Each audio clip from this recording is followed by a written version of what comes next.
Good evening, everyone, and welcome to the Town Board meeting of May 7th, 2024. If we could please stand for the Pledge of Allegiance.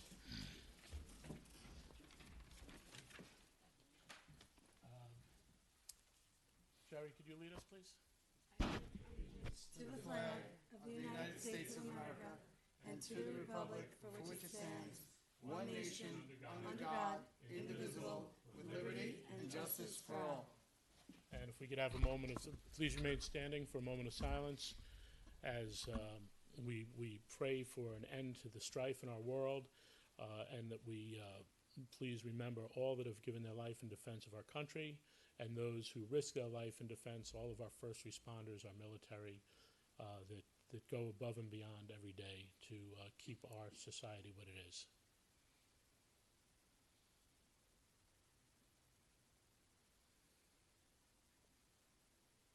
Thank you.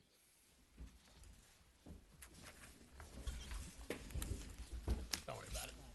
You can bang on it, I'll bang on the table, yes.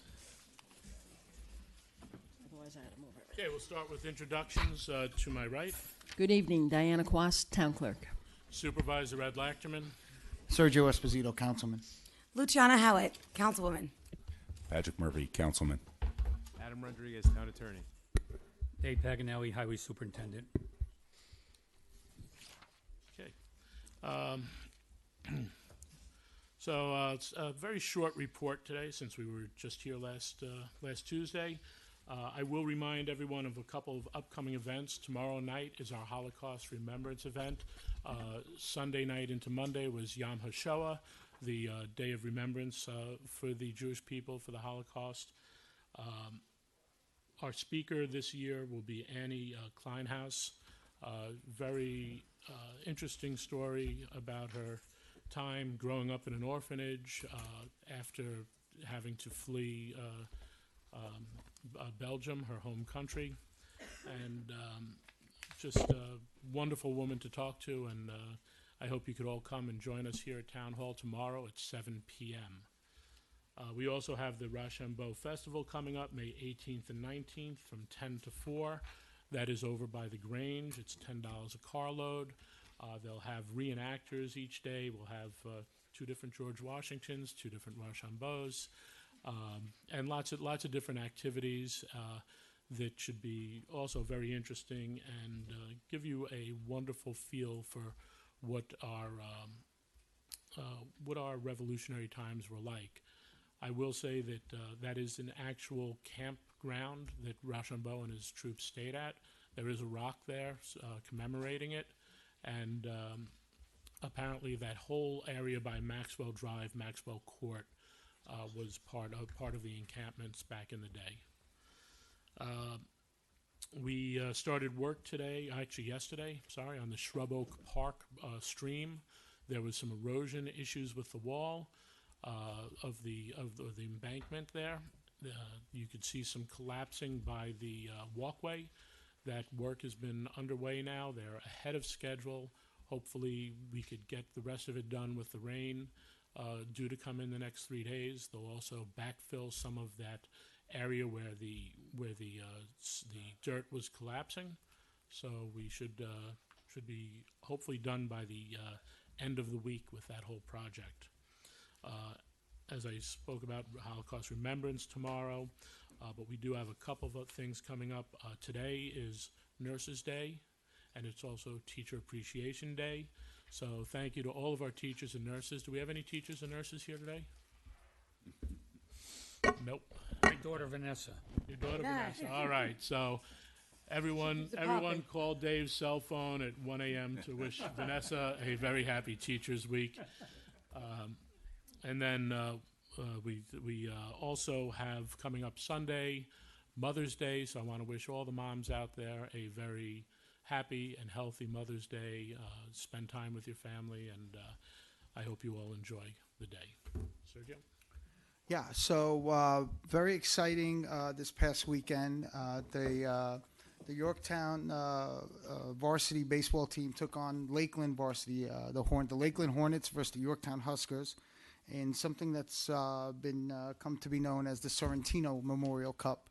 And I caught up with the parents and and Joe Sorrentino Jr., his sister, who's her name is Lisa Statler. She's a teacher at Crampon. So the tradition goes way back, and unfortunately, it was born out of tragedy. Joe Sorrentino Jr. died of a heart arrhythmia while at his friend's house 42 years ago. And 42 years ago, they came up with the Sorrentino Cup. And so it's played every year. This year, Lakeland, it went into the 13th inning. And then, it was unbelievable. And at the top of the 13th inning, Lakeland scored 1 run off a base hit. If you see the scoreboard, I got a picture of the scoreboard. It's like 0, 0, 0, 0, 0. We're inning 1, second inning, third inning. It was just, it's like bizarre to see. Anyway, the Hornets pulled it out and defeated, after 13 innings and 3.5 hours, 1-0. But Joe Sorrentino Jr. just left a lasting impact on our community. People were having a lot of fun, but it was more of a celebration of his life. That I think is a great tradition in our town. I have an article coming out about the family and the whole tradition that gets into more detail. This weekend there is coming up in the town of Carmel, believe it or not, Women of Distinction. So and I believe Liz Talbert was chosen this year for the town of Yorktown for our Woman of Distinction.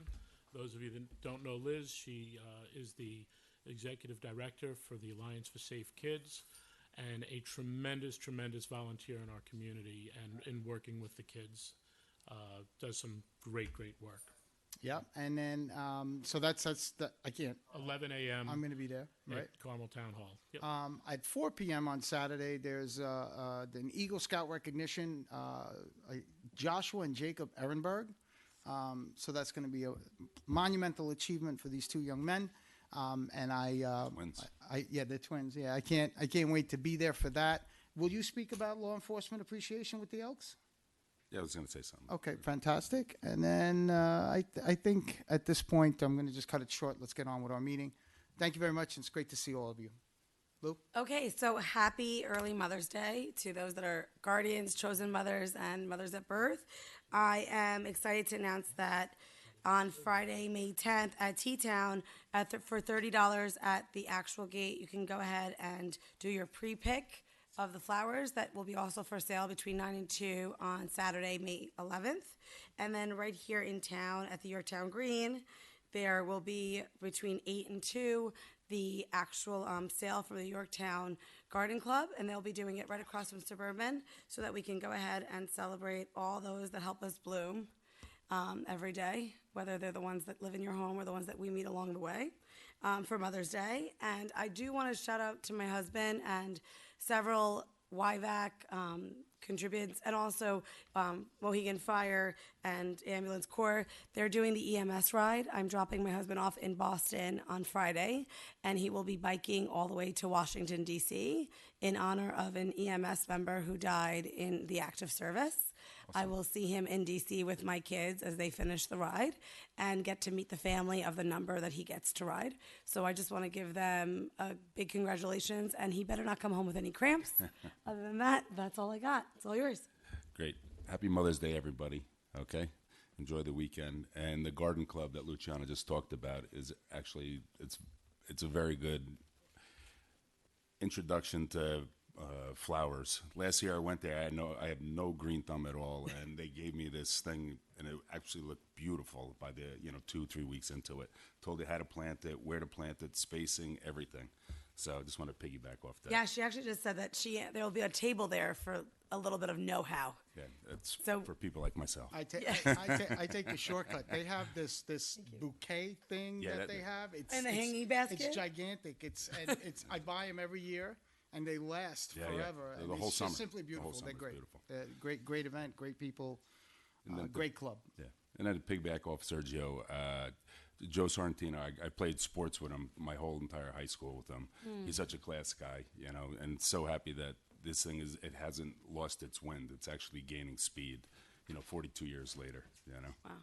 So, I and then, spoke to his father yeah, that night at the game, And he looked at me and he goes, Serge, feels like yesterday. Broke my Yeah, heart. yeah, it does. Broke my heart. I see him at Mass every week. Feels like yesterday.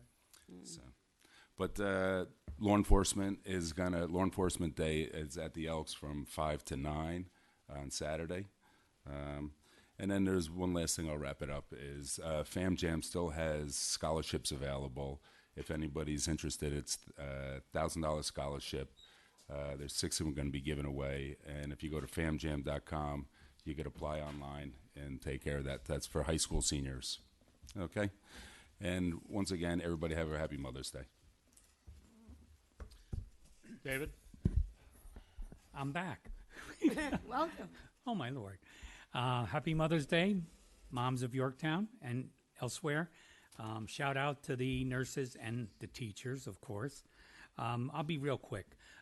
Tomorrow, Hanover Road, okay, for those of you that are listening, the town has okayed a filming of a Netflix series with Robert De Niro in it. It will be taking place at the Hanover Farm and down across from Boone Road. So at those 2 locations, our police officers will be out there directing traffic. There'll be 1 lane of traffic, alternating back and forth. So expect short delays. Also tomorrow, I will be closing Mohegan Avenue because after fixing that 100-year-old problem of the road flooding, it didn't take long. It's come to the point where we have to redo all the guardrails. So we ripped them out the last 2 days, and we'll be putting them in tomorrow. And that's it. The usual thousands of feet of drainage. A lot of the infrastructure in town, unfortunately, is deteriorating. I noticed on the agenda some money's being allocated from the ARPA funding, I believe it was, right? And shout out for the $2 million for the streetscape. Yeah. Thank you guys. I really appreciate that. And that's Dave, about- what about the, you want to talk a little bit about the addition? You want to talk now or when you approve the resolution? No, talk about it now. Okay, so you'll see on here, there's a $375,000 capital project. Years ago, money had been allocated to testing for soil samples and various other things with respect to the highway department. None of that came to fruition, and I was lucky enough I worked with Diana hand in hand, and we were lucky enough to reallocate that money. So we spent $350,000 that the state paid for in its entirety. It's reimbursable, so it's always tough coming up with the money initially. But that was to put in ventilation in our garage. We had 21 diesel trucks in that garage and no ventilation. My mechanics were working and they're choking. So that's taken care of, as well as 4 brand new high energy gas-fired oil burners for heat. This is a 16 by 32 foot renovation addition, actually, with we've never had shower ability there, with showers, with new bathrooms, and with a rest area. See, when we're in the middle of an extended event, a snowstorm, something like that, We gotta and stay. they got to stay. So we try to take a break, and some guys want to watch TV, some guys and girls want to take a nap, and it's impossible in one little room. So Ed and I had been working on this for some time, and the intent is this building and the entire highway building, once this is done, will be named in honor of Jake Arcara, who we lost in the line of duty in September 2 years ago. Yeah. 2 years already? It's coming Yeah, up. a year and a half. Yeah, a year and a half. Amazing. In September, it'll be And 2 then, years. and actually, we had a fishing derby for him, and shout out to my men and women, Jake's mom, everybody that participated. We raised almost $23,000 for St. Jude's in his name. That was fun. So Fishing that there was, was you a were lot of fun. there. That was great. Yeah. So, I that's have it. bushworms. Thank you. Thanks, Ed. Thank you. Thank you, Dave. Thank you. Yeah, it's it's ironic because we did receive an email the other day from one of our constituents saying, it would be nice to see Jake honored with a, concrete type of. Well, I would like to just mention one thing. In that particular email, they referred to the fact that we didn't rename the whole street, okay? And PD renamed their plaza. Different animal, 2 buildings. Okay, you rename an entire street. Everyone has to change their address.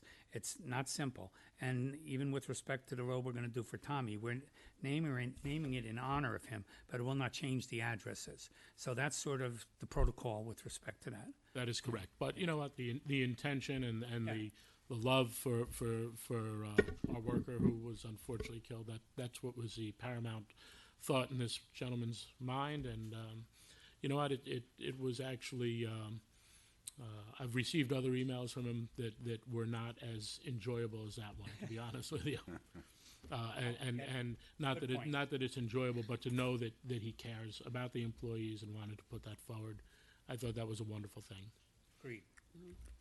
All right, we have a couple of proclamations. I will start with Jewish American Heritage Month. Since 2006, Jewish American Heritage Month is traditionally observed nationwide in May of each year. And whereas generations of Jewish Americans have come to the United States since our nation's earliest days in search of a better life for themselves and their families, and have expanded the frontier of religious freedoms that would help define the principles of justice, equality, and freedom upon which the United States of America was built. And whereas many Jewish American survivors of the Holocaust have dedicated their lives to fighting for civil rights and educating future generations about the dangers of bigotry and anti-Semitism and the resilience of the human spirit. And whereas the Jewish experience in America has consistently reminded us that liberty and opportunity ultimately triumph over prejudice and hate. And whereas the United States is currently experiencing a rise in anti-Semitism, and the Anti-Defamation League reports that in 2023, a total of 8,873 anti-Semitic incidents occurred across the United States, and whereas the town of Yorktown condemns anti-Semitism wherever it exists and stands with the Jewish American community against hatred and bigotry in our community and country, and whereas Jewish American Heritage Month is a time to reflect on the unique and important role of Jewish Americans and the redoubled efforts to combat anti-Semitism, and whereas in May we honor the timeless traditions, heritage, and contributions of Jewish Americans that drive our progress as a nation each and every day, now therefore be it resolved that the town of Yorktown recognizes the month of May 2024 as Jewish American Heritage Month, and encourages all residents to celebrate our diverse heritage and culture and continue the efforts to create a more inclusive community. Dated this 7th day of May, 2024. Edward Lachman, Town Supervisor, and the Town Board of the Town of Yorktown, Yorktown, New York. Okay. So May is Lupus Awareness Month, whereas National... We do have two people here. Oh, come on up. Brittany and Cheryl, if you could come to the podium. And it looks like she has some notes before we start the proclamation. I'm sorry. No problem. Let's do it. Very brief. Just want to make sure we don't forget the important points because we're super appreciative of the opportunity. So good evening, everyone. My name is Cheryl Sanchez, and my daughter Brittany and I have been residents of Yorktown for 20 years now. We'd like to thank the town board for recognizing Lupus Awareness Month and for having us here tonight. A special thanks to our town clerk, Diana, for supporting our fundraising events and bringing this to tonight's agenda, and to all of our local supporters. We greatly appreciate it. So I'm Brittany Sanchez, and I was diagnosed with lupus in 2020 after countless tests and doctor's visits for 2 years. I used to be on my feet all day working with animals, but lupus changed that. Lupus is an autoimmune disease, which means that your immune system that's supposed to fight foreign things like bacteria or viruses turns and attacks yourself. Lupus can affect any part of your body, so it can cause heart disease in one person and strokes in another. This makes lupus very difficult to diagnose and even more difficult to treat. And Brittany has a bachelor's degree in biology. I have bachelor's and master's degrees. I've actually worked in healthcare for 30 years now. And despite both of our combined education and privilege and experience, navigating the healthcare system has been really, really difficult throughout the diagnosis process, to get treatment, to get back to some semblance of a normal life. The whole thing has been really, really challenging. And as a result of that, we decided to start this annual event during May, May's Lupus Awareness Month, and purple is the Lupus Awareness Month color, to bring awareness, resources, fundraising, and support to other lupus warriors to our local area. We just hosted our second annual Lupus Awareness Month fundraiser at FDR, where it was not very spring-like on Sunday. It was 40 degrees Freezing, and raining, but we persevered. And we're hosting our third annual networking mixer and fundraising event right here in town at the Gramercy on Thursday, the 23rd from 6 to 8. Anyone and everyone is welcome to join us and come by and help us fundraise. So lupus affects those who have it along with their family, friends, and caregivers, but it also ultimately affects the entire community because of the socioeconomic impacts that living with a chronic disease like this can have.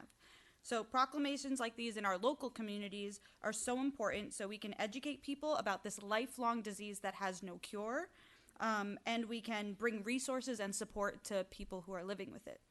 Also, May is Mental Health Awareness Month, as we will hear in a bit, but that does tie in with lupus because up to 60% of people with chronic diseases will develop some sort of depression or anxiety. So it's really a good month to be bringing awareness to all of these things and try and help support each other in our local community and do everything we can for each other.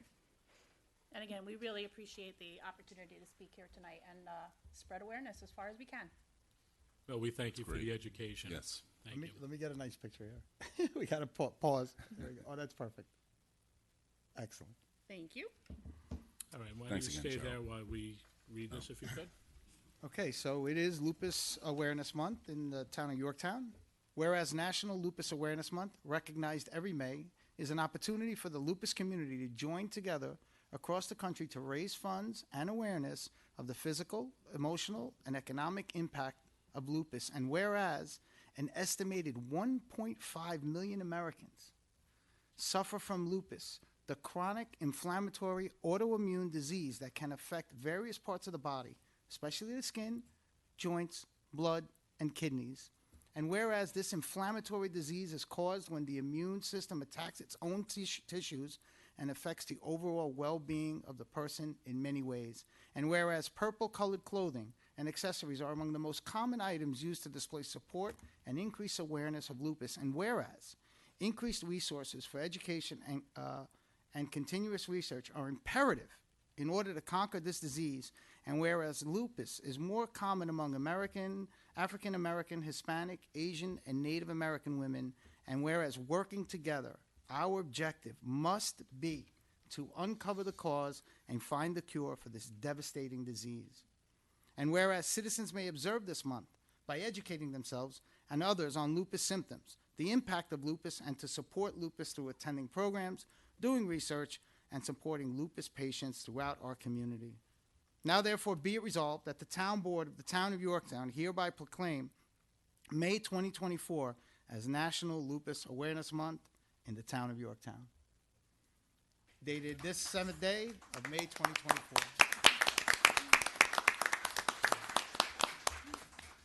Can we ask that you have this at your event when you have it at the Gramercy? Sure. Just so- Yes, of course. Absolutely.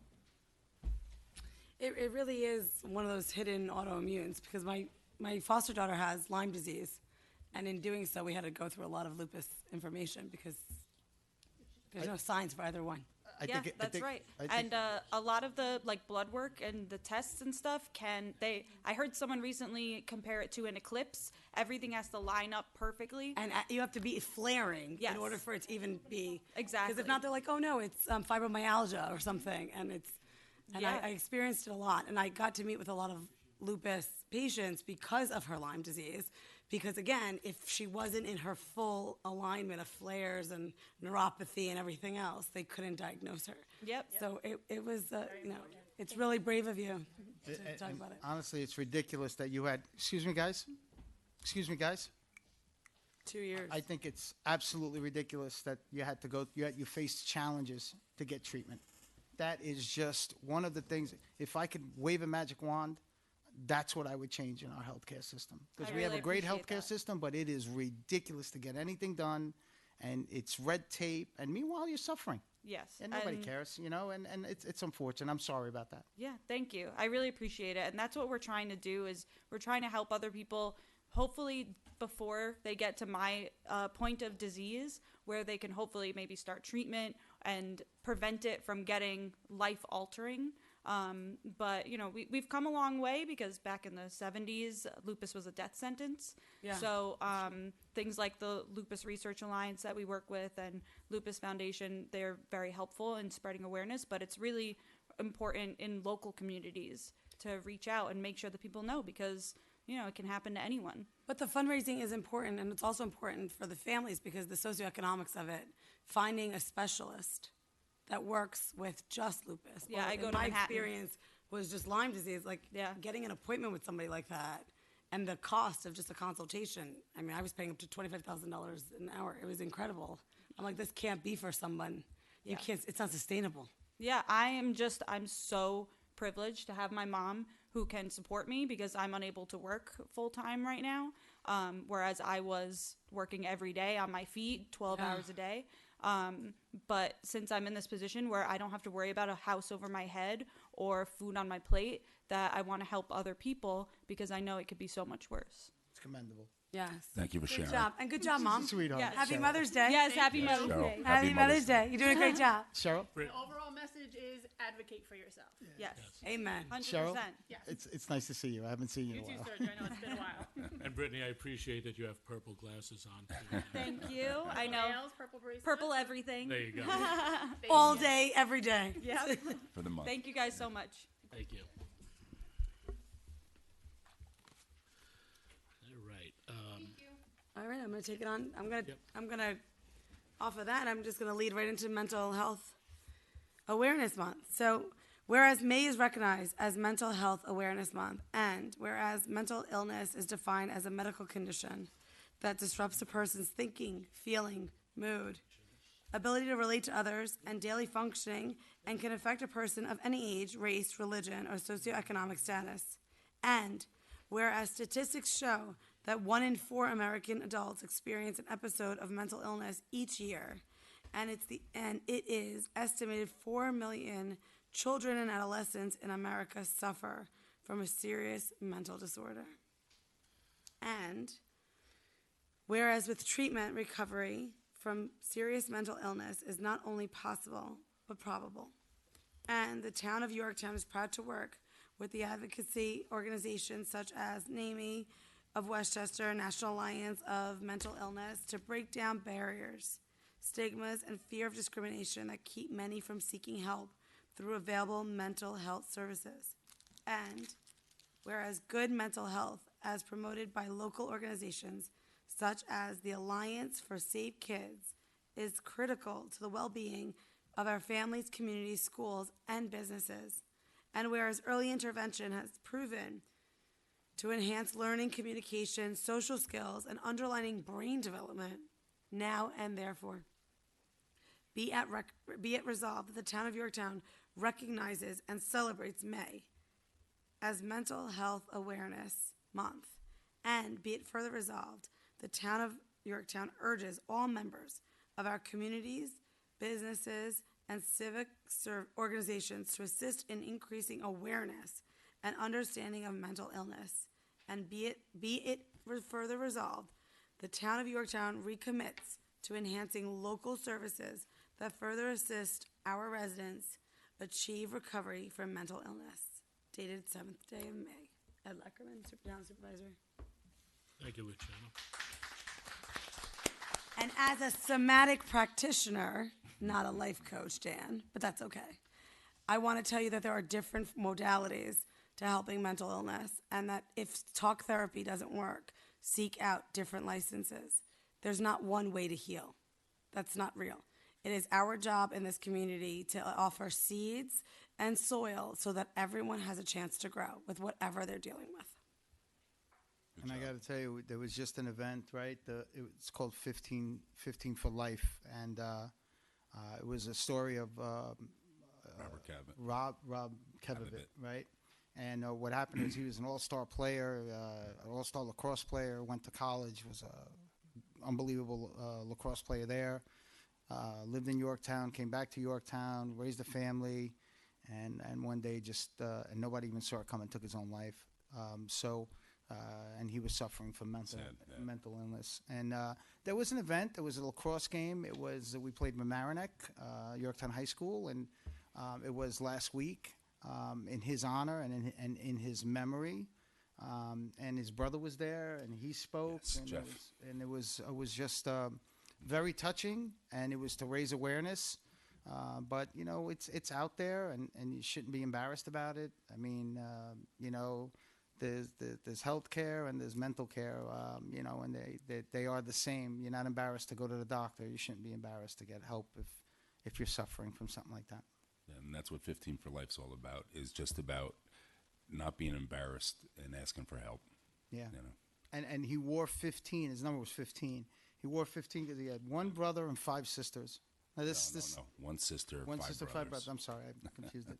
One sister and 5 brothers, and you know, just amazing. You could see as a young man playing at the Yorktown High School, that's what he was thinking about. He was thinking about his family. That's why he picked this number. Come on. Anyway, it's unfortunate. Yes. I will say, you know, the Alliance for Safe Kids has had programs on mental health first aid, recognizing those suffering with mental health issues, and also a friend of mine, Drew, works for the county with veteran mental health awareness. So he and I have been working to get him up here to do a couple presentations for our veterans, and in recognizing that it's a, you know, it's something that you don't realize, you know, unless you know the signs to look for. And I recall one of the veterans that I had taken up to Vietnam Veterans Day up in Albany. You know, he had told me that he still had a lot of problems dealing with Vietnam, and this is just going back a few years. But I didn't realize how much it was still affecting him until we were on the floor of the Capitol, and he was being recognized, and he broke down in tears. And you know, when we left and we were driving home, you know, all he could do was say thank you for doing something that it was my honor to do, and bringing him up there and having him be recognized, and you know, his ability to sort of connect with those he lost during the war. That was Terrence's bill. Yes, that was actually my brother Terrence Terrence Murphy's got him bill. over it. Yes, That's- and it was well deserved of the veterans. And when I see him, I thank him. I actually have a copy of the bill upstairs in my office. So it's very important. And I got to tell you, mental health and depression, which is a subsidiary of all of it. You know, if you know somebody that seems to be depressed, if you know there are very basic signs that you could pick up on. Really, all it takes sometimes is a gentle hand on the shoulder. You know, a little concern. You know, you want to put distance between suicidal thoughts and the actual suicidal event. And they say that the more distance you put between the thought and the event, it's exponentially less likely that the event will occur. So if you know somebody, if you see something, you know, just be there for people, you know, and just try to get that distance between, you know, any thoughts like that, and then you'll have time to get them some help, right? All right, let's move on. Personnel, we're going to appoint Brian Bennett. Poet sent you a. Oh no, John isn't here today, and Nobody didn't send him one, right? didn't send. He him. didn't send me one. I'm Yeah. surprised. We miss you today, John, and we'll look forward to poem at our third meeting of the month. Appoint Brian Bennett to the position of police officer effective May 20th, 2024. Be it resolved that Brian Bennett is hereby appointed police officer in the town of Yorktown effective May 20th, 2024, to be paid $62,732 annually. Be it resolved contingent upon successful completion of a medical and psychological examination. Be it further resolved that the appointment is subject to the probationary period of not less than 12 nor more than 52 weeks, commencing on the first date of appointment on May 20th, 2024. I will definitely make that motion. Second. All in favor? Aye. Aye. Okay. Discussion items. Mr. Grace. That's the blue books in front of everyone.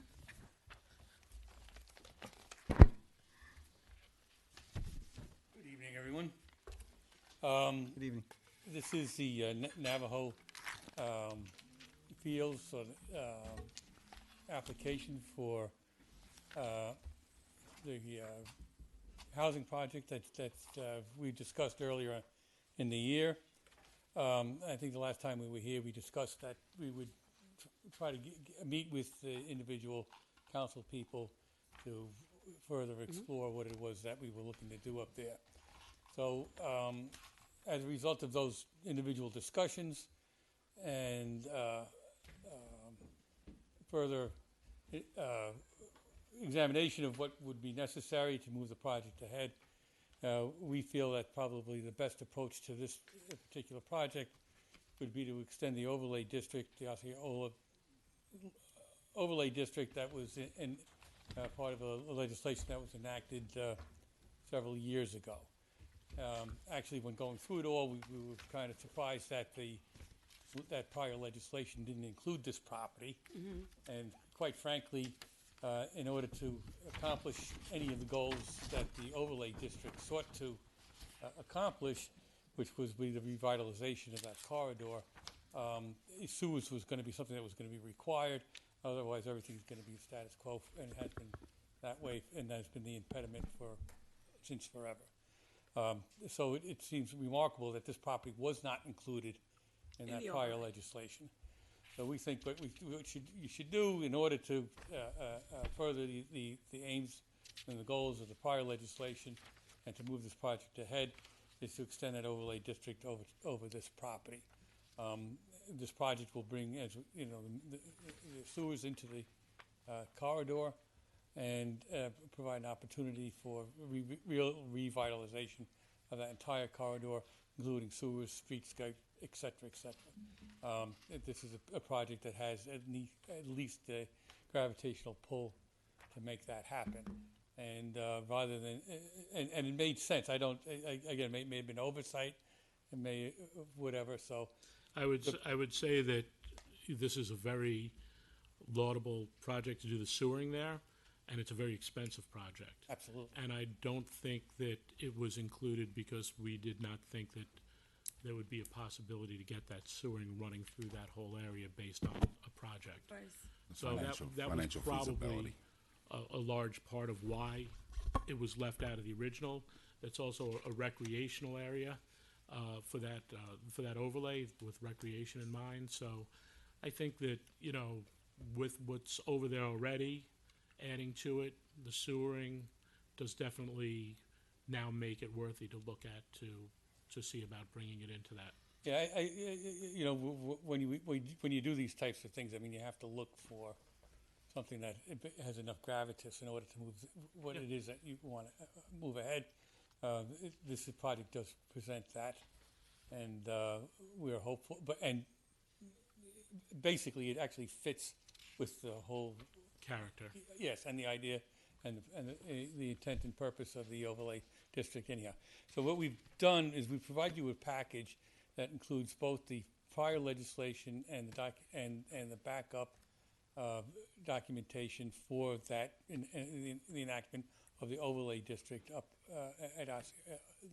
there in the past, and we've included what we would the supplemental, which environmental assessments, traffic studies, in order for the extension to occur, to include this portion of this property in the district. Well, I got to tell you, you've piqued my interest. I've said it time and again that sewering that corridor will absolutely begin the revitalization. The lake will be, I think, because the lake is surrounded by septic systems. And I think it's a naive idea to think that's not, you know, somehow making its way into the affluent. It's not somehow making its way into into that lake. And I think that corridor absolutely needs help. Yeah, I see Ken Belfer in the audience. You can ask him what the septic suit of Mohegan Lake. we've been fighting for years for the quality of water up in Mohegan Lake. It's no different for Lake Osceola as well.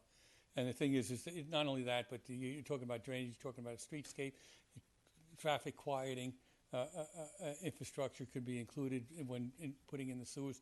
It really presents itself as a wonderful opportunity. And the beauty about this particular approach is rather than taking this property on its own and trying to rezone it and try to fit the project within a newly invented zoning district, I think when you just bring the overlay district, which is already on the books, and overlay it on this particular piece of property, that gives us the legal infrastructure to move ahead. And at that point, obviously, the seeker is intended to address the legislative changes to create that legal infrastructure for the project to go ahead. Obviously, it then would go to planning and have a much more in-depth environmental reviews, etc. So we've prepared proposed resolutions to move this ahead in terms of setting for a public hearing, the legislation to extend the overlay district. I think we'd probably have at least a minimum of 30 days out in order to circulate it down to the county and other places. But we would encourage, if not this evening, if you need a little bit of time to digest what's in front of you, to at least by next town board meeting to begin to start the process of setting for public hearing the amendment to the overlay to include this property. Okay. Mr. Tegater, do you have any comments right now, or? Just in general. About the project. He agrees 100%. About the project, just in general. Step up to the You mic. could always just give us an update on the Ranger game if you have one. I can do that. 2-1. Yankees are up 4-1. 2-1. The Hurricanes are in the lead Oh. in the first period. So, the project with Hold on, the did you just say the Rangers are losing? yes, All right, you know what? Who told you to Sorry. come to the mic? plenty of game left. Plenty of game left. No, listen. I think we've been looking at the project for some months now. They may say some years, but it's really with Ernest some months. But with the sewer and the benefit that the sewer will bring to that area, in particular to the properties around the lake, is some in my world something that is a very good thing that can happen. We've been looking to have that happen for a long time, so I think in that regard it's very good and makes it very worthwhile to consider the project. So we haven't really gotten into the the pluses and minuses of the project itself on that property, but we will do that in its usual time. So when it comes, so I think looking at this project and getting that neighborhood on sewer is a huge benefit to the town and the neighborhoods around it. So. How do you feel about it being part of the overlay? Do you think that fits in? Because I know you were instrumental in writing that chapter. Right. Well, if you recall, there was a lot of discussion about what properties are in and out, and we kept it kind of tight around the lake because those properties are much smaller and have less opportunity and less development potential to provide those kinds of benefits. The only hope was really that they were able to get together and try to pull that off by virtue of what the overlay district will afford them in the possibility of some extra density or some other things that the overlay district allows. This property I don't think was considered at that time for a couple of reasons. I don't think there was momentum or development of the idea quite firmly yet.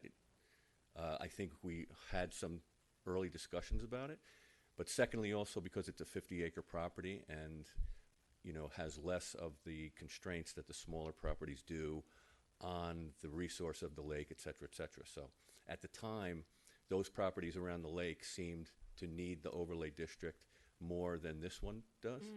But now that this is starting to form into something, it seems to be something worth considering to put in the overlay district. Does that sewer help in that judgment. Absolutely, yeah. You know. Because it's going to help all those other Yeah, properties. Yeah. So It's a bonus for that whole little hamlet over there. bonus for all the way down to Hill Street and around the lake, which is something that, again, has been on the radar screen of the town for longer than all of us have been here. Yeah. I mean, I have a study that goes back to late 70s, 80s of the north, they called it Northeast Quadrant, that talks about all that stuff. So, And I got to tell you, there are some houses that when the lake bubbles over, their backyards flood, their septics they can't use the house because their septics are underwater. Correct. It really poses a lot of benefits, small and large. Right. Just the sewering alone. yeah, and when the beach property was active, they oftentimes would not be able to open because of counts of E. coli in the water, where you would swim, and that's because all of the septics that are around it. It's leaching It's a into it. small, that's an old neighborhoods there that are on small lots with, probably substandard septic. So that's why it's been on the radar screen for so long, because of those issues. So you're going to clean the lake too, another benefit.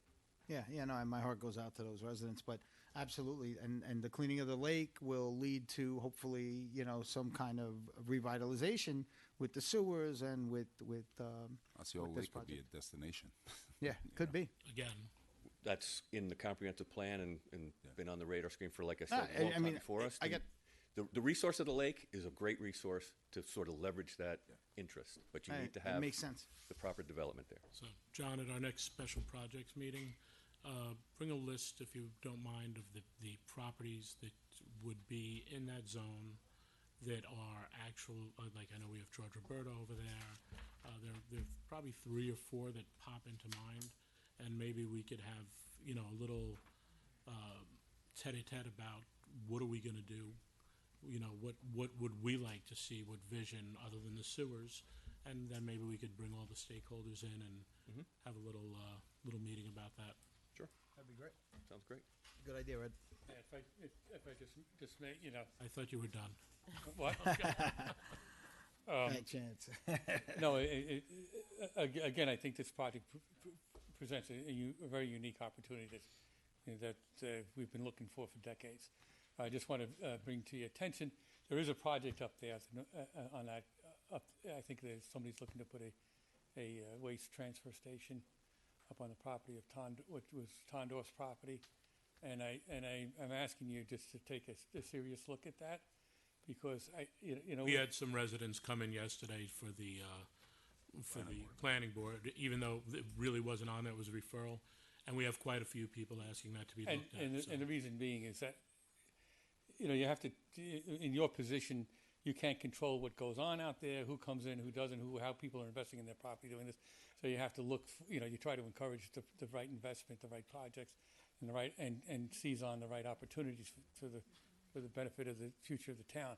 I think that this is one of those projects, but I also think that that transfer station project is something that you have to seriously take a look at as being a detriment to that whole corridor and that community. It's on property that's got a lot of wetlands, and it's going to. I don't think that you want. Take a look at Navajo Street was supposedly an industrial park, but it was very limited, and this property goes way beyond that, and it's something that I think needs the town board's attention. As far as I know there'll be public hearing on it, and I know we will listen to the people. We've already been hearing some things. So, we will definitely bring it open, and we will definitely keep open eyes without a because patch. it's also for the benefit of my client's project, because my client's project is looking to do, kind of upscale, right, nice I housing recommend him come to speak about it at those meetings. Yeah, so And we've if gotten, I may on that I've gotten point, stopped in. I was going to just add something. There's a public hearing in front of the zoning board on May 23rd at 6:30, where the interpretation of a setback issue related to that project will be discussed. And but free to, it's been, it's been brought up a number of times by a number of different people on Monday, tonight. So I just want to put that information out there. It's May 23rd at 6:30 here. Yeah. It's a public hearing. And I appreciate that, but the final arbiter of what the zoning code should say is rests with you guys. So you do have the power to take a close look at that, notwithstanding what the ZBA does. And you have to make up, I think it's one of those projects that, it's necessary. I think we're all aware of Okay. that, All Mr. right. Grace. Yeah, we've gotten a lot of feedback. I get stopped in the street about that the transfer station project, and people are up in arms over it. Yeah, And, no, it's just that you have this, you really do have a really, it's a spectacular opportunity. I can't stress it enough. And, so that, with a really, a project that could really, make the area a destination spot in some ways, so. Great. Thanks, Mike. Thank you very much. Thank you. All right. So you all have big books to digest on this, Yes. and we will look that over. All right, so we will now open the floor for public comment, for courtesy of the floor. As a reminder, you could always contact us. You don't have to wait for courtesy of the floor. You can always call Town Hall, our town officials, our town departments. We are here to work for you. You can visit the town's website, www.yorktownny.org. You can find all the contact information for anybody here on the dais, the town clerk, even the town attorney, and of course all of your elected officials. As a reminder, there's a 3-minute time limit on your comments for courtesy of the floor. We ask you keep them directed to the board, and we ask, as always, that your comments remain focused and respectful. And please introduce yourselves when you come up. So we open for courtesy of the floor. Please set the timer. To 1 minute. Michael I Grace, mean, pirate. can you guess what I'm going to ask you to talk about? Go on, Mr. Gracie. All right, Introduce yourself again, please. For I know at least 3 board members were at the highway garage. I'm going to, investing in that highway garage, I think, is ill-advised. For the board members that weren't around back when we were looking to move the highway garage out of town, I suggest that you may want to take a look at the Can't move what it out of town. what I mean. Well, out of the Then there's that. yeah. But I suggest that you take a look at the renditions that the planning department did as to what the downtown area could look like. Had the highway garage been relocated up to the hill. It is a old physical plant that needs a lot of help. You're putting lace on a bowling ball. In some ways, it's an obsolete physical plant. Doesn't adequately take care of any of the services that the highway provides, including personnel or equipment. Most of the equipment rots because it sits outside. It's a huge investment in equipment that you have that's left to the elements. And it's right in the center of town. It's ill-placed. You do have the property to relocate it and repurpose that, which is in the center of town, which is now finally getting its revitalization with the project over here at Underhill. And other places, it's finally getting what it needs and injecting good projects. And I think it's just ill-advised to invest in that. Matter of fact, at one point before I left office, we had a $500,000 grant from the state of New York towards the demolition of it. 725 to be exact, 350 and 375. Yeah, well, it was For demolition to sell it to somebody else. It was a dump. Yeah, well, the project had, I think it's for the new members of the board. They weren't around when that was an issue. I think you should take a look I'd at be it welcome to sit down and explain. rather than investing in it. And so that's just my 2 cents. Thank you. Thank you. Thank you. Worth every cent.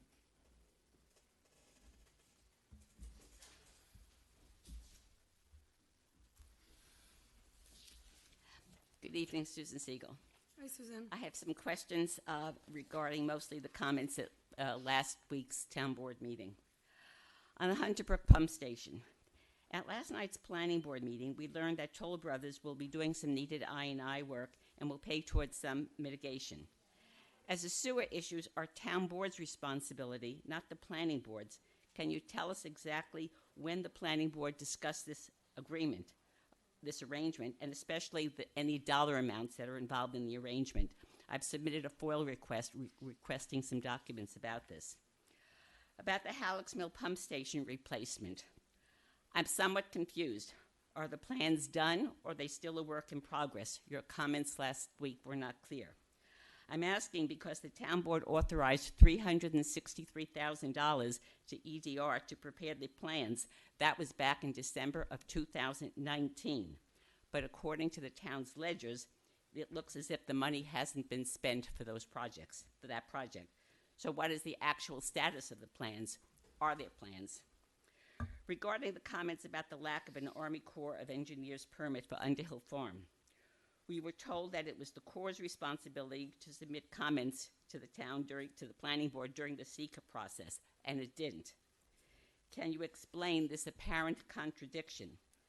In a May 3rd memo from the planning department to the planning board regarding the Toll Brothers plan, the planning department wrote, and I quote, "The U.S. Army Corps will not participate in the seeker process without an application and after the seeker determination has been made."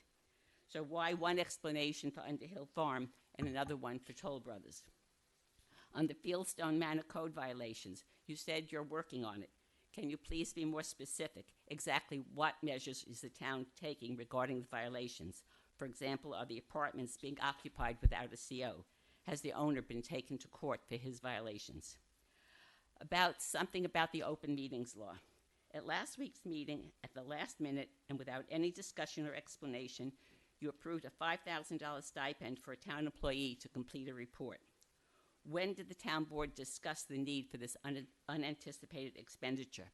If it was at a closed executive session, wasn't that a violation of the open meetings law? Even tonight on the agenda, there's a very significant resolution about how you're going to set aside money in the fund balance for projects. When did the town board discuss that? Finally, on courtesy of the floor, can you explain why you have moved courtesy to later in the agenda? Doing so is a disservice and an inconvenience for many residents. It makes it more difficult for them to know how long they have to plan to stay here at the town board meeting. And for some, they can't stay, they can only stay for a limited amount of time. So as a courtesy to the residents, would you please reposition courtesy to the beginning of the meeting, after your presentations and before public hearings and before discussions like the one we just had and before personnel resolutions? Your time's up, Thank Susan. you.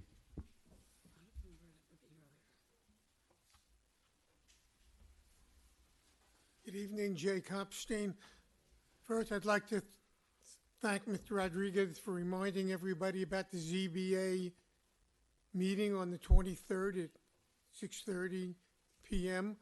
on the recycling facility that a company wants to put in on the Route 6 just west of the Somers border.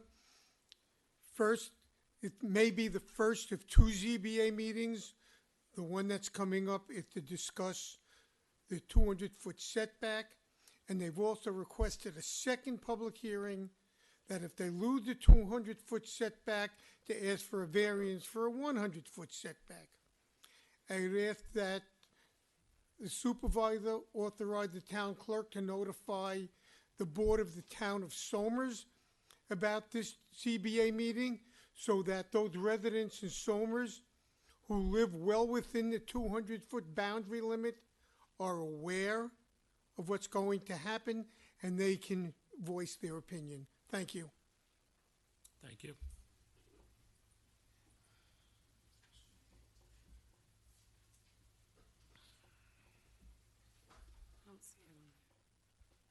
Excuse me. Dan Strauss, 58-year resident. Hi, Jen. Hi. Happy Mother's Day. Thanks. My name seems to have popped up even this evening. You said something about the life coach to me. But anyway, last week, I think you mentioned my name, whether I was a Republican, it didn't matter. I am a registered Republican. So for anyone who cares in the town of Yorktown, I'm a registered Republican. But for the last 8.5 years, I have talked at meetings, and I've talked just the way I feel about things.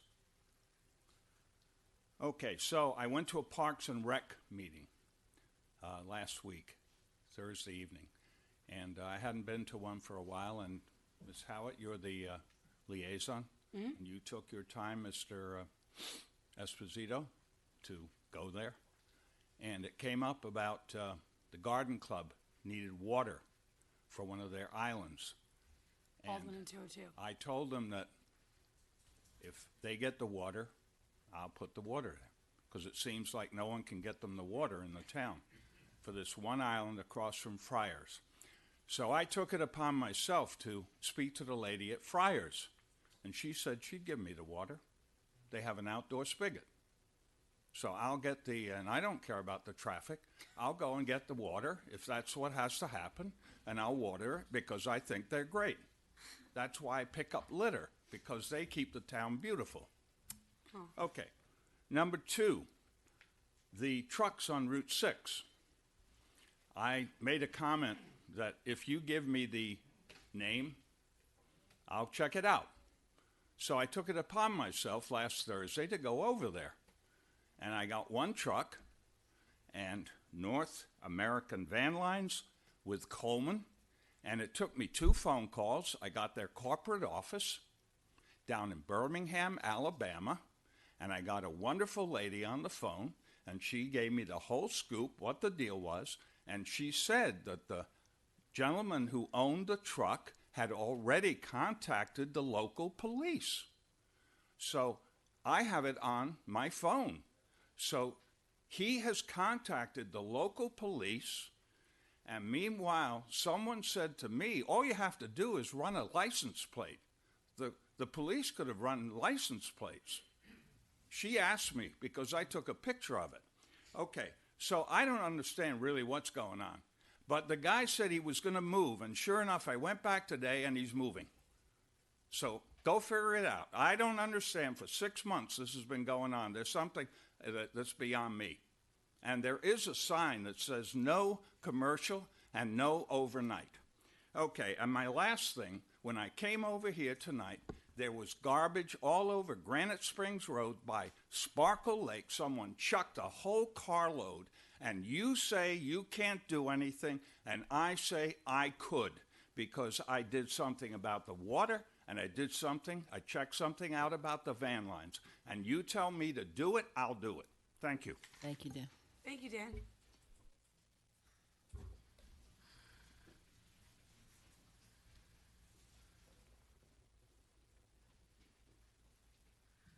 Good evening, Ken Belfer, wearing my Lake Mohegan hat and wearing my Jake's Way shirt. So, Dave, you and I must have been on the same wavelength. Maybe it's because I saw the work this evening on Mohegan Avenue, where the guardrails are being replaced. Thank you for that. Anyway, just wanted to report on a couple of things.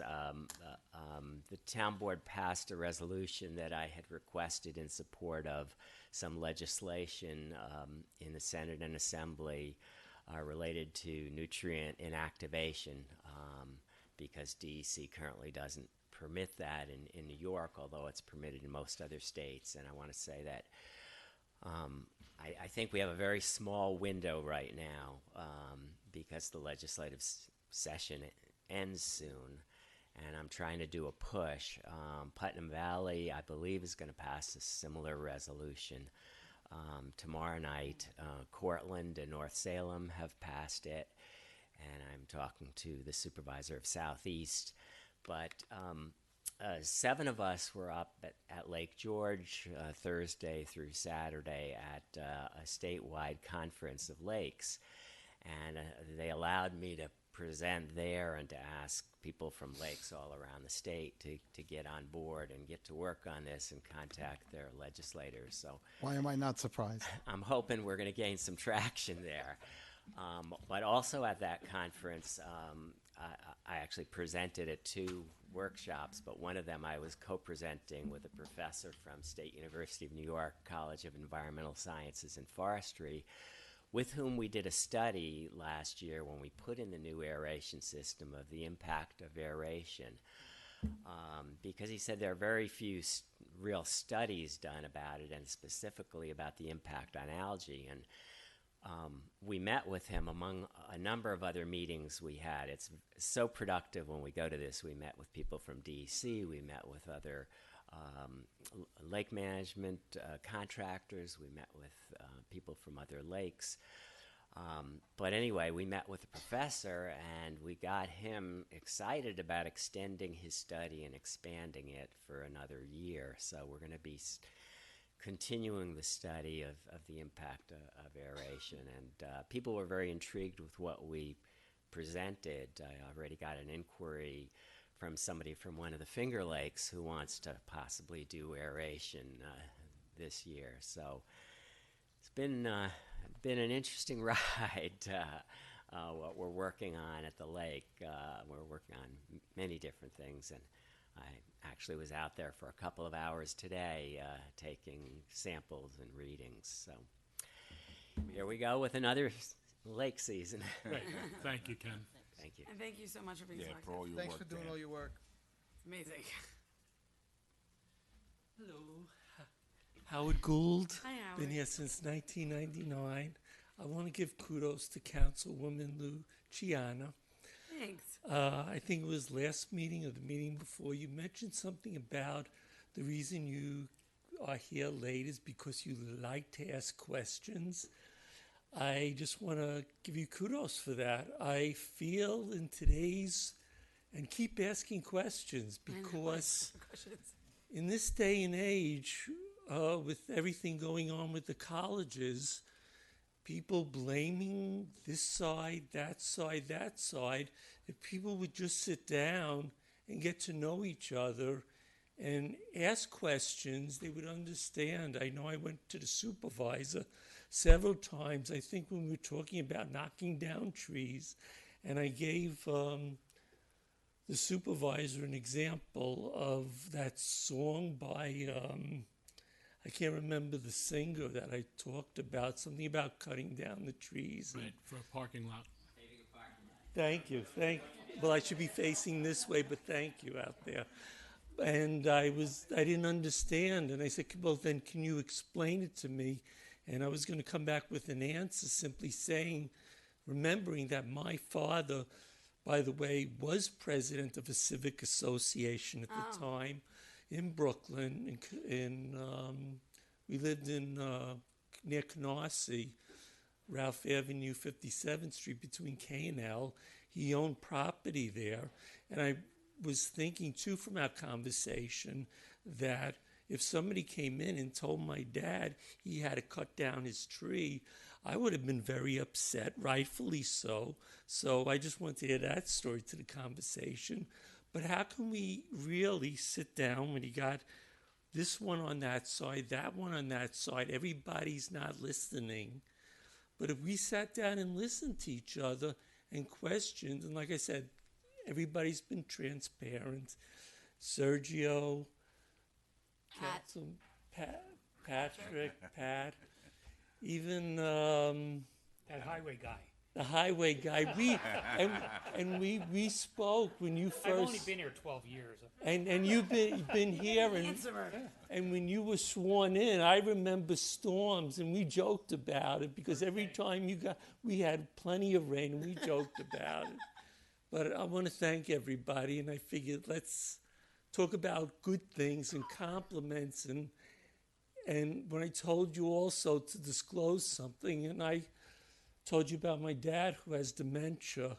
Yes, you did. And I'll never forget, I was walking during San Gennaro, and I was very thankful because you were talking to a group of people, and I didn't want to disturb you. And you actually went away from those people to say, Howard, if you need anything, you come to me and let me know. And I'm telling you, my dad is still... It's okay. It's okay. Go ahead. Is still alive. He's still having problems. But what you said to me really made a difference. That's from Everybody Loves Raymond when he scratches the mic.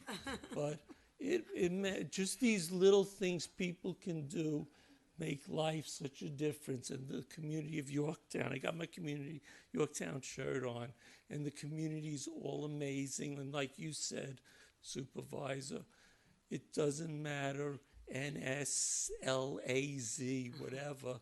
It's the community. and we all work together. And I think it starts with the local level, and hopefully federal and everything will wake up and smell the coffee, is what I say. Thank you, Evan. Thank you, Howard. Thank you. Thank you, Howard. And thank you for my compliment.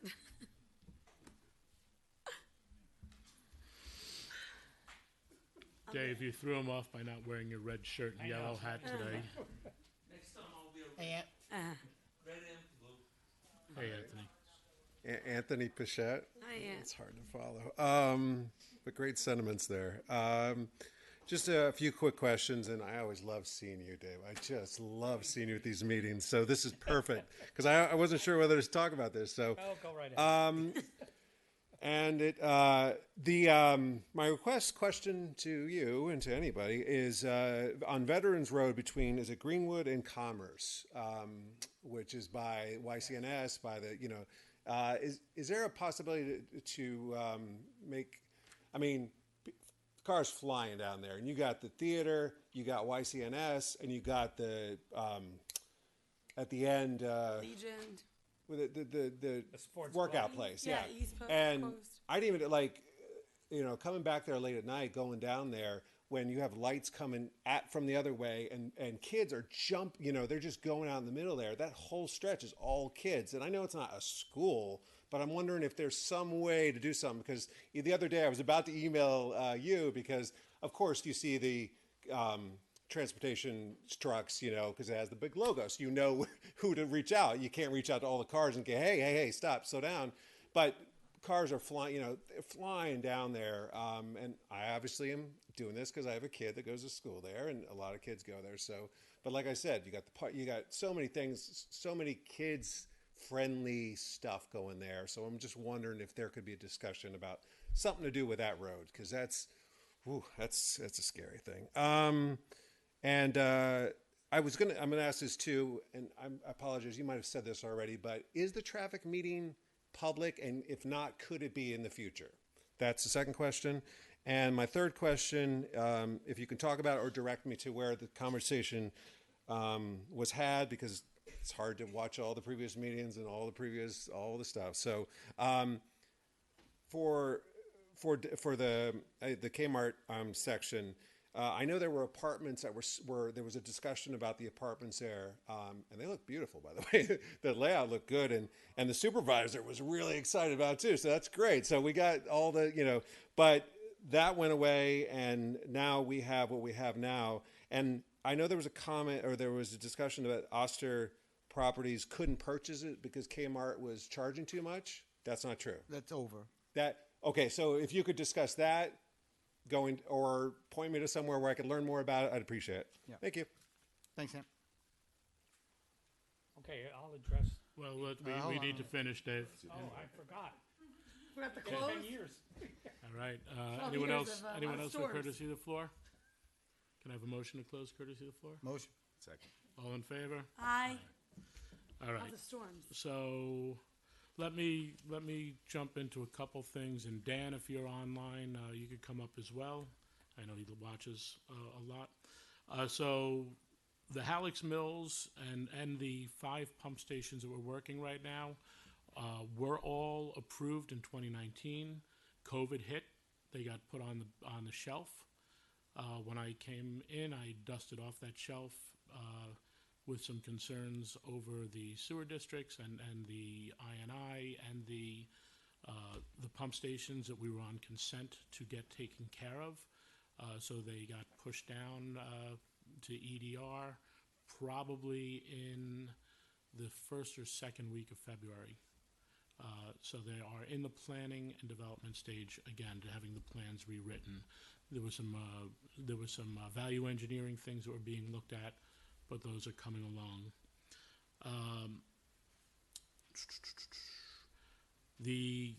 There was a question about the open meetings law. So the open meeting law does allow individual polling, and then we have an opportunity at our meetings to speak about things if there are any questions. So as for things like the set-aside money, we discussed that individually, and I will reach out. I reached out to each of my council members And we will discuss it today if anyone has any questions. I planned on talking about it, but everyone was made aware individually of what we would be looking at and supplied any comments to me that they wanted to.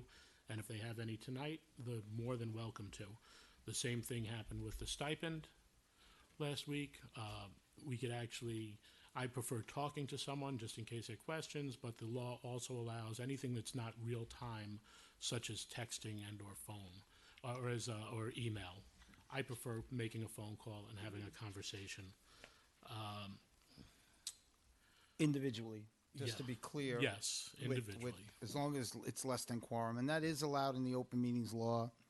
And just like you said, if it's not, it just can't be real time. For instance, like a Zoom call, it would be considered real time.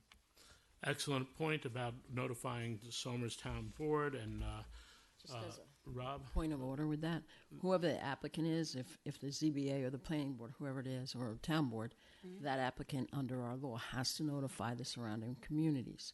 I'll be more than happy to call the town clerk and make sure she was notified. Thank you. I appreciate that. Thank you. So Dan, I've been working with the Garden Club also on their issue. I appreciate your willingness to keep walking across 202 with water. I don't think that's the optimum thing. So it became an issue. We spoke about Jake today. Our work crew, especially at that particular spot, because it's such a hot intersection, does not feel safe going out there. And of course, if they don't feel safe going out there, I don't feel it appropriate to have the Garden Club or one of our citizens go out there. We spoke about a couple things with a hose that we might be able to utilize, like an industrial hose that could be run over. But today I had the opportunity to talk with our chief of police, and I still have not gone back to our union representative who brought this up as it being an issue, or Dominic, who runs our work crew for Parks and Rec. But it looks like we will be able to have a police officer and vehicle for the 1 hour between 10 and 11 that they would do that watering 2 times a week, stay there for the safety and protection. The most paramount thing is the safety and protection of our employees, and Bob said he would try to work this out for us, Chief Noble, and I'm hoping that we're able to bring that to fruition. I think it's a great idea that they want to put down the native plants. They'll last. It won't be like the flowers that bloom and die and then have to be redone every year. So that's my intention, to get that across the finish line. And fortunately, we have some great partners in our workforce who are willing to work with us in making that happen. Supervisor, I just want to piggyback that. Dan, I do not want you in the middle of the road. I understand. It's a wonderful thing. I do not want you there. And I also want to just piggyback when you said native plants. They're perennials now instead of doing like let's just put them there and they're annuals. So because they're perennials, they're going to put them nice and tightly so that they can kind of give themselves rebirth as they come, and they require less maintenance. Yes. And this is the first time I'm hearing this after our parks meeting. No, you're not going in the middle of the road. And I'm really glad to hear that. Okay. Also, ironically, today when I was on my way over to the Shrub Oak Park with our town engineer to go examine the job there, I did see that same truck, who I guess probably you spoke to the driver, North American Van Lines, and the driver was in there. So I did stop. I spoke to him about the law, which we have the sign up, but we cannot enforce it yet until the law goes through Albany. We just tried to get ahead and see. I spoke to him about the issue. He understands. Basically, he is a Yorktown resident, or a resident in the area, I should say, because I didn't find out exactly where he lives. And he was using it for his stopovers when he's out on the road. And I explained to him that it's not our code says it has to be in an area that's protected. We can't be parking on there. He understood. He's going to try to spread the word, and I will keep going back there. When I did call, I was told that the trucks are independently owned. So I don't, maybe it was a different one, but they've told me for that. And I did have seen a couple North American Van Line trucks there, but I did manage to have a conversation with the gentleman, and you know, he was, and he did, and maybe it was the same guy, because he did say that the police did come and check on him because one of our residents was passing by and didn't know if he was in distress. So someone did call the police department to say, hey, there's a truck, I don't know if he's in distress. And he said our police stopped by and did talk to him. He does understand that the law is changing and is trying to make adequate arrangements for when he's in town. Ken, thank you for your dedication. I'm sure it hurt you to go to Lake George. Actually, this is not the prime time. It's still cold up there. And when the horseflies get out there, that's a horrible time of year, too. But Lake George is beautiful. I spent summer up there working one year, so it's nice. Howard, I agree on the civility that's needed when discussing items and discussing things. The conversations that we've had have been great, and I appreciate your bringing that forward. Does that mean I can ask a lot of questions? No. No. Anthony, I'm going to let David Nice. address the speed and the public traffic meetings. I will say that Kmart, they were able to get their lease back. The Oster, they were finally able to buy the lease from Kmart, but fortunately or unfortunately, depending on how you look at it, the success of Uncle Giuseppe's has revitalized that retail space, and they want to invest the money in the retail, such as the 3 national chains coming into that location. But I will say on the bright side that I understand that Mr. Tegeter is looking at plans, and I think were they on Abaca for tonight, John?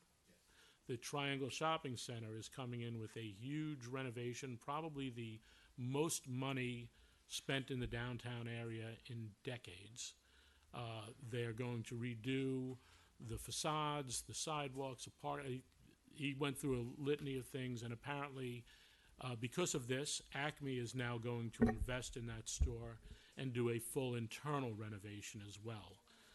Yes, a much needed internal renovation. So working towards, with the board, working towards a attractive atmosphere for businesses. We feel we're getting a lot of traction right now. Taking care of retail space is immense. And we'll even mention the Jefferson Valley Mall, which we're going to try to do something, whether it's a supervisor show again and bring them in. But the mall has reinvented itself to be a destination. And at this point, I believe they were 87% full. But they have like 4 spaces with an average of 5,000 to 7,500 square feet. Now, this does not include the Sears part. That's a separate piece of property. But the mall itself doing extremely well. I congratulate the mall manager and Matt and Kelly, his assistant there. They've been doing a phenomenal job at reinventing what they are.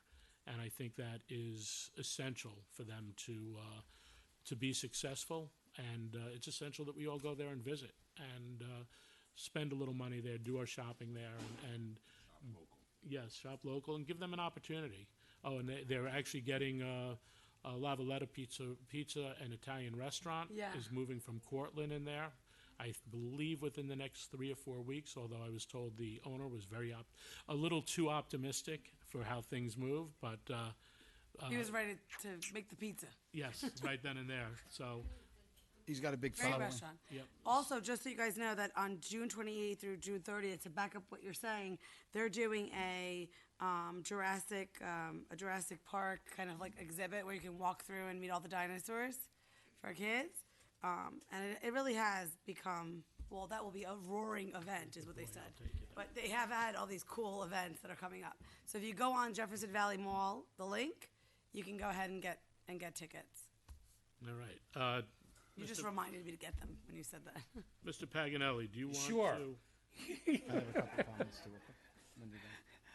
Okay, so with respect to Veterans Road, actually, Councilman Esposito and I were just out there last week looking at parking issues and traffic issues as well.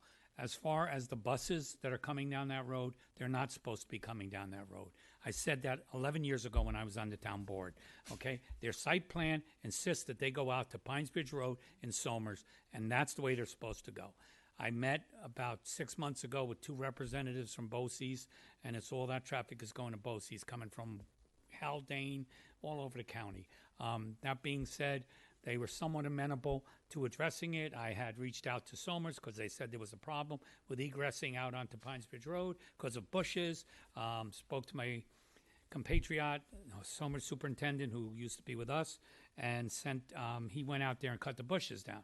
So I guess it will fall upon me to follow up on that. A lot of that traffic is school buses. I mean, I'm going to sit out there one day and just count them. All those little buses, big buses coming right through the center of town. As far as speed is concerned, the Public Traffic Safety Committee consists of 2 police officers. And the reason it consists of 2 police officers is a lot of the complaints that we deal with are speed related, which is a police issue. Okay? There are certain things that are not supposed to be used for speed control. Okay? Stop signs are not supposed to be used for speed control. Speed bumps are not supposed to be used for speed control. So, that being said, you're somewhat limited with what you can do there. You could put speed bumps there. I'll bring it up at the next Traffic Safety Committee meeting. As far as the Traffic Safety Committee itself, there seems to be some misunderstanding, and I'm going to put Diana on the spot. All right, yeah, you. Yeah. Would you give us a quick synopsis of the genesis, and I'm sure Susan is fully aware of it since she's here, of the genesis of the way the Traffic Safety Committee stands now? Originally, they had a board or a committee that was made up, and when Susan was supervisor, that was taken away, and they made it an in-house committee for the traffic. So it consisted of the highway superintendent, a member of the police department, and a couple other Representative from the people. town board. Yeah. So it's really an in-house committee now. It's not really an official committee of the town. So someone had brought up the question of should these meetings be televised? Because all the other committees, their meetings are televised. So how does this committee not fall within that criteria? You and I had this discussion. I think that would depend on your resolution that would establish your committee and what you are. In this particular case, it was disbanded. So the committee is really town employees, and we don't necessarily record town meetings with employees that way. Right. For instance, you have the supervisor has a meeting once a week with all the department heads. That's not recorded, correct? No. So, No. Just like if he was Anthony, meeting with any I department. would head. love to televise it, see if there's any money in the budget for it. But let me be perfectly honest with you. We sit down. It takes 4 hours, and it's almost impossible to find a time when 2 police officers are working the same shift. The town council person or supervisor is available. I'm available, as well as we have a civilian, and I'm asking Diana to look into appointing another civilian. How do we go about appointing another civilian who has an incredible amount of expertise in this area, as was evidenced last week by his comments with respect to the VTL laws. So that being said, I'm not saying it can't happen. It's just First I'm hearing of it, so we'll talk. it's there. It's just not. Oh, I can't say. Oh, in 3 months we'll be televising these. Now, how many residents are going to come at 3 o'clock in the afternoon when the police shift changes, or 4 o'clock, whatever time it comes? Then you get criticized for, well, you did it at 3 o'clock in the afternoon. Of course, nobody came. You know, that's the hard part. You know, I will tell you that it's listening to you talk about traffic laws for 4 hours, or 4 hours of my life I will never get back. Oh, you did doze off. You did doze off a couple of times. I might have. So, yes, I agree. There could be more transparency. When I started taking the notes, the secretary, so to speak. Yes, okay. That's pretty right. I can't remember what I had for breakfast. When I started taking the notes, I tried to say this was what was requested. This is how it was discussed. This is the reason it was either approved or disapproved. And a lot of it was things that were disapproved. If the residents in Yorktown had their way, there would be a stop sign at every single intersection in Yorktown. We would- Every single one, because clearly, no one has learned, all right, that when you're coming down a road and there's a road like this in front of you, and you can't keep going because the road is there, all right, that you have to stop, even though there's not a stop sign. It's a prime example. Just last week, there was an accident of somebody coming out of Garden Lane, carload of kids coming down Catherine Street, making the left onto Old Crown Pond Road. Car coming out of Garden Lane, looked both ways, didn't see anything. Kids came out, they had a stop sign, and swung out and hit the car. Car flipped over, and thank God no injuries. All right, now here's my dilemma, okay? Do I go out there and put up a stop sign? Or do I wait 3 months? And God forbid there's an accident that's a fatality. This is the kind of stuff I deal with, all right? I'm not just out there filling potholes. It's always a life and death matter when it comes to things like this. And, you know, I'll ask you right now, do I go and put up a stop sign? Here. Because I'll put it up tomorrow. I'd like to think about that.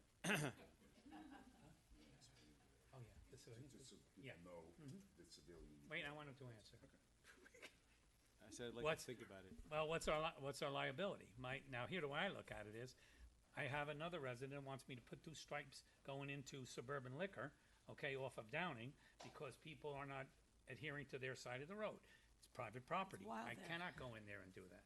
I'm exploring I'm going to ask John Tegeter to look up the site plan for the original Kmart shopping center, and was there not striping of the parking lot included in that? That being said, you could say to me, yes, it was there, and I can call the building owner, Oster, and say, hey, you need to put these back. Or at the very least, when you approve the next set of site plan for that, you know, I would come to that meeting and request that you include that in your discussion with them. All right, so you know, right, here's how I look at it. I put stripes in there on the thing, right? Or I put the stop sign up. There's an accident, okay? Did you have a local law? No, I was just trying to do the right thing. Doesn't work out so good for me. I've already been depositioned twice for accidents that just happened to be one on a bike path, okay, and one down on Route 100, which isn't even our road. And to Councilman, I was going to call you Senator Murphy. I gave you a big boost. The Councilman Murphy whispered to me, and rightfully so, our civilian that we have now, who is a representative of the community on the board, is the he's a retired traffic safety order officer from White Plains. So we try to bring a good group of people with, you know, a unique outlook on things, rather than I just say, well, I don't want to have 101 stop signs in every block, you know, because I will say that. So I need people to reel me in, you know. So Speaking of reeling you in, Dave. yeah, I'm done. Speaking of Thank which, you. no. okay. Your 3 minutes have expired. So I just got one comment, Howard. You know, I meant what I said when I talked to you that day, and I tell everybody that, and I'm here for everyone, and you know, that's what I think part of this job is, and I embrace that. As far as repositioning courtesy, Susan, I mean, I guess we'll have a discussion about that. You want me to address that since I did this agenda? Yeah. Oh, you want to address it? Go ahead. This particular agenda was drafted by me. It's the town clerk's one. And the reason why I moved public comment down is because we had a discussion item on it, and I felt that the public should have an opportunity to listen to what that project was and have comment on it if they so choose. So the agenda is going to fluctuate, and it's going to fluctuate where that particular item goes. And to be quite honest, Diana, courtesy was open at 8:30 because I looked at the time, so it wasn't really that late. So as far as all the other comments, I think, Ed, you addressed pretty much everything. Well, a couple things for Dan. But we got something else coming up. And John. John, you want to come up first? Maybe talk about the Army Corps. And I will say that Fieldstone, the tenants that were there originally before the renovation plans came in are still there.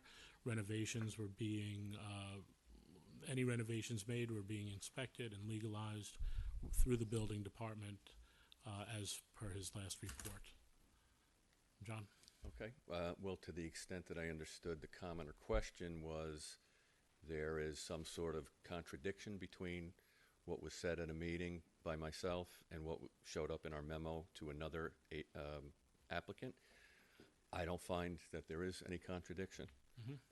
It's becoming common knowledge nowadays, recently, that Army Corps has stated themselves that they do not formally act unless there is an application, a formal application. So any discussions that they're having outside or prior to that is not going to be an official set of statements or actions.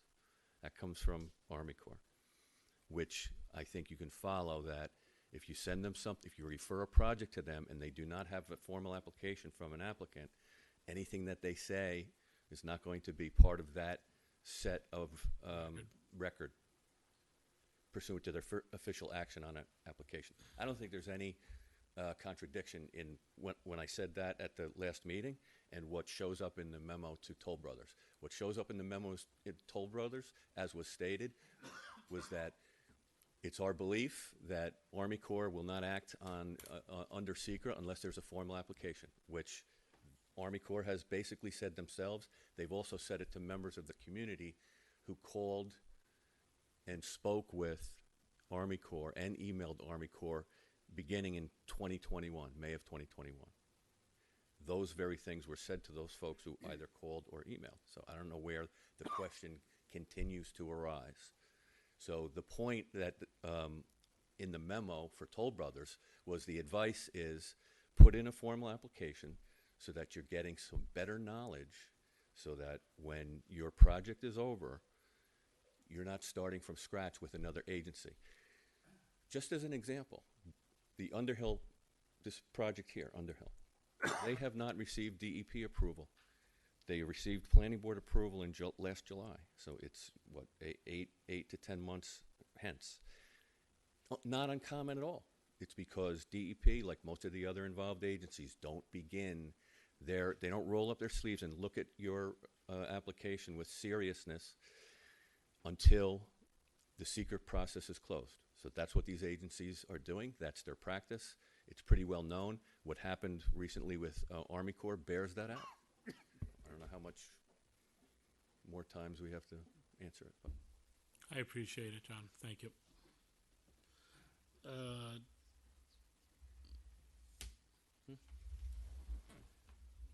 Yes. Yeah, he was told. Just so everyone knows, there is a Upland Drive has a water main leak that's being addressed by our water department right now. So, Dan, you want to talk a little bit about the INA project? What, Dan? Oh, there you are. I thought maybe you left. He's like a sidler. We got to get him Tic Tacs like Seinfeld so we can hear him coming. Taps on my shoes. Yeah. So there's two separate things happening. There's what we're doing in the Yorktown district and what we're doing in the part of our system tributary to Peekskill.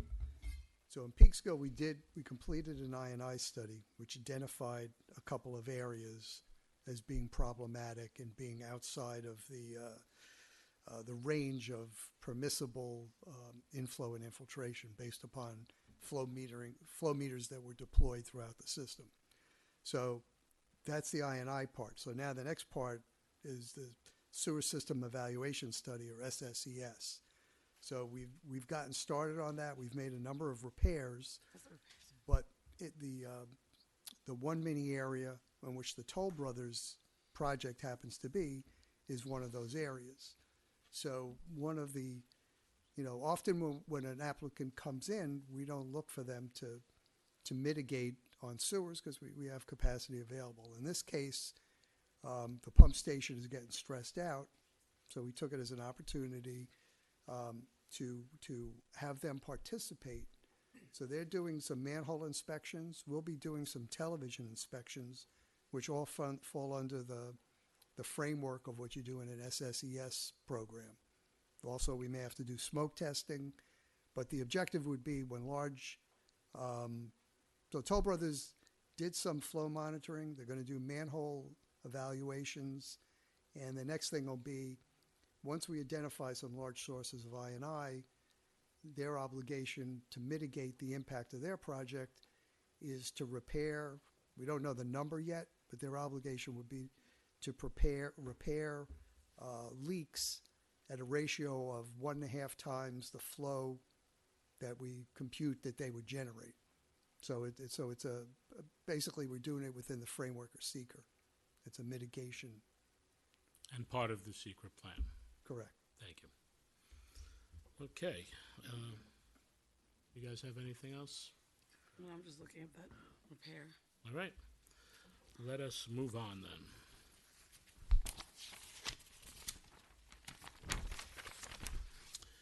Resolutions from the Supervisor's Office. Adopt the working definition of anti-Semitism, which has become internationally recognized, authoritative, definitive for use by governments and international organizations.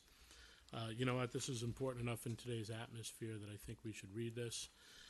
Whereas anti-Semitism, including harassment on the basis of actual or perceived Jewish origin, ancestry, ethnicity, affiliation, or faith, remains a persistent, persuasive, and disturbing problem in American society, and whereas according to the Federal Bureau of Investigation data, Jewish Americans are consistently the most likely of all religious groups to be victimized by the incidents of hate in the U.S., and such incidents are increasing at an alarming rate, and whereas municipal officials and institutions have a responsibility to protect citizens from acts of hate and bigotry, including anti-Semitism, and must adopt the tools to do so, and whereas valid monitoring, informed analysis and investigation, and effective policy making all benefit from accurate and uniform definitions, and whereas in May 2016, the International Holocaust Remembrance Alliance, or the IHRA, by consensus vote of its member states, adopted the working definition of anti-Semitism, including 11 contemporary examples, which has become the internationally recognized authoritative definition for the use by governments and international organizations. And whereas the IHRA working definition of anti-Semitism has proven to be an essential tool used to determine contemporary manifestations of anti-Semitism, and whereas the IHRA working definition of anti-Semitism is used by agencies of the United States government and has been adopted or endorsed by more than 1,178 entities across the world, including by 41 countries, over 485 municipalities and regional governments, over 346 educational institutions, and 306 other organizations. And whereas in the United States, the IHRA's working definition of anti-Semitism is utilized by various government and law enforcement agencies in monitoring training and education, including by the U.S. Department of State and the U.S. Department of Education, and has been adopted by 31 U.S. states and more than 69 U.S. countries and cities. And whereas the town of Yorktown values religious diversity and interfaith tolerance, and the Jewish community is an inseparable part of our social fabric, culture, and heritage. Now, therefore, be it resolved that the Town Board of the Town of Yorktown hereby adopts the non-binding IHRA working definition of anti-Semitism, including the 11 contemporary examples stated therein, and as an important tool to address it, and directs all departments and agencies to ensure that the IHRA working definition of anti-Semitism is available as an educational resource for town departments and agencies responsible for addressing anti-Semitism and other forms of discrimination. Can I have a motion? Motion. Second. All in favor? Thank you. Aye. No, you know what? I'm not going to say that. I will just say that the harassment of people based on their views, based on their religion, even their view of the state of Israel is just uncalled for. I am a Ukrainian Jew by heritage, and I have heard many criticisms on both sides, the Ukrainian side and the Jewish side, which are just uncalled for. And I just really wish that people would have a conversation, if anyone wants to understand. If you want to understand more, I will say come to the Holocaust Remembrance event tomorrow. Listen to the story. The goal of the Holocaust Remembrance in Yom HaShoah is to never forget. And unfortunately, we are in a society today where people are forgetting, where people are ignoring, where people aren't even asking the questions that need to get answered. They are being fed facts, in quotes, that are not facts, that are made up. And it's very, very distressing to see it. And I really, really encourage all within the town to open your minds, open your heart, do some reading, do some research. Even if you want to watch a movie, watch Schindler's List.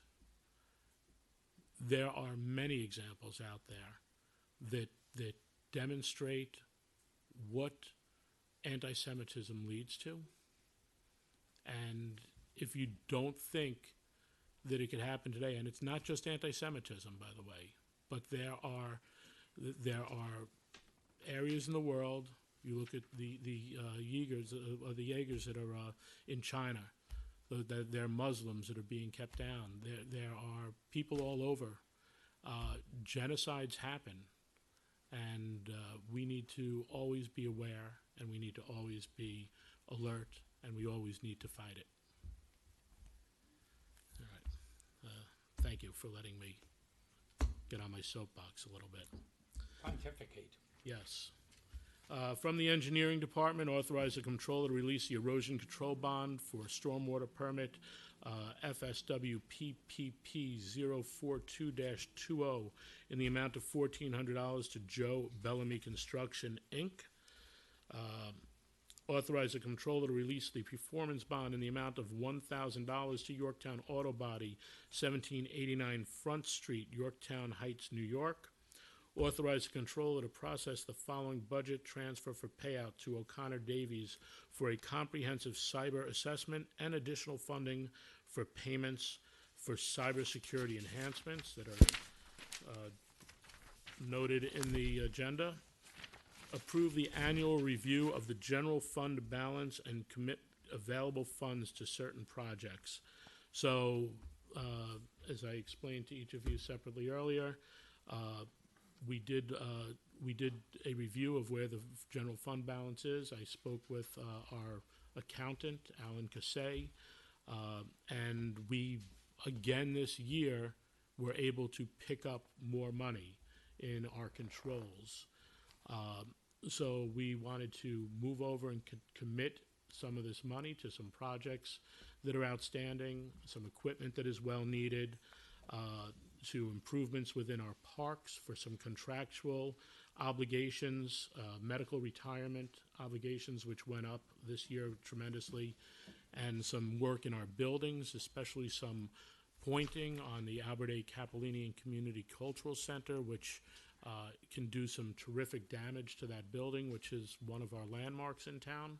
We also don't want bricks falling off the building. We don't want bricks falling I mean, off like, the building. that's just, But right now, they're flooding out the building, so Yeah, we have to. water's going in. We have to get the pointing going.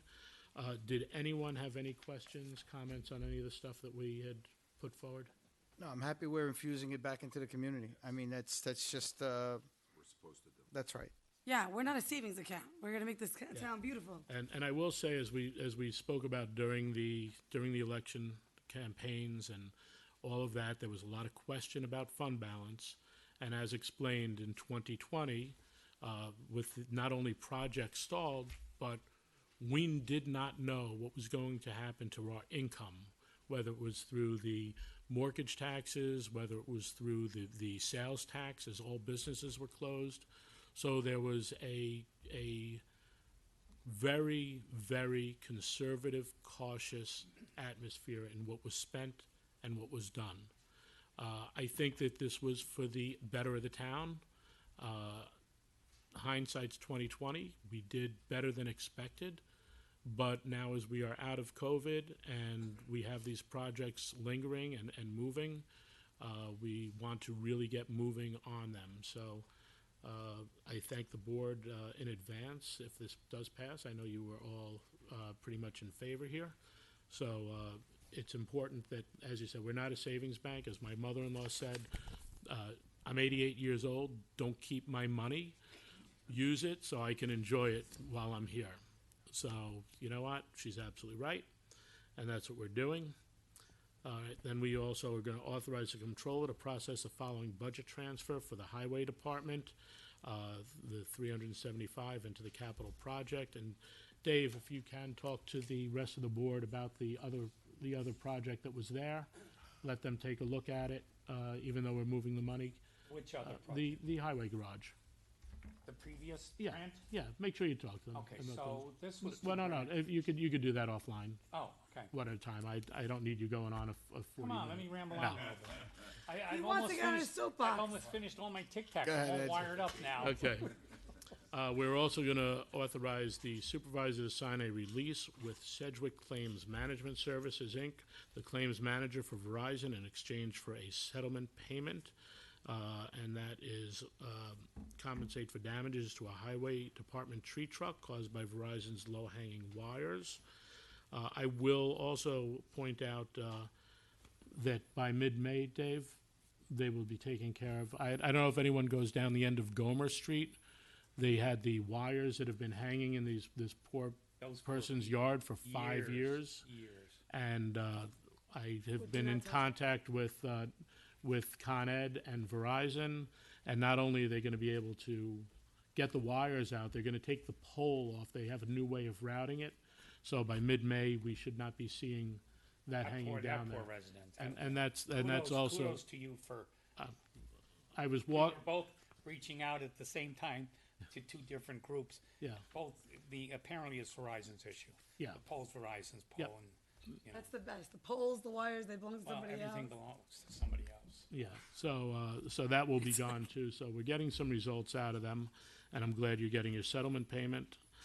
We're going to authorize a controller to release a street opening permit number 023-005 in the amount of $16,000 to E. Hansen Corp. for work done at 385 Kear Street. Authorize the controller to process the following budget transfers for the purchase of 3 trucks for the highway department as listed in the agenda. Patrolling. Dave comes to one meeting, he's doing all right. Yeah, he's doing pretty good this Why do you meeting. think I came? Authorize a bid to be advertised for the construction of an addition on the highway garage from the Parks and Recreation Department. Authorize the supervisor to sign an agreement with Yorktown Grange to provide facilities for the Parks and Recreation Department's half-day summer camp program in the amount of $6,500. Award the request for proposals for concessions at the aquatic facilities and for a food truck concession at Granite Knolls Recreation and Sports Complex. Without the So- exhaust. Without the exhaust, yes. So McKnight Enterprises LLC will be new to our town, working the concessions at the Yorktown Town Pools for $1,500.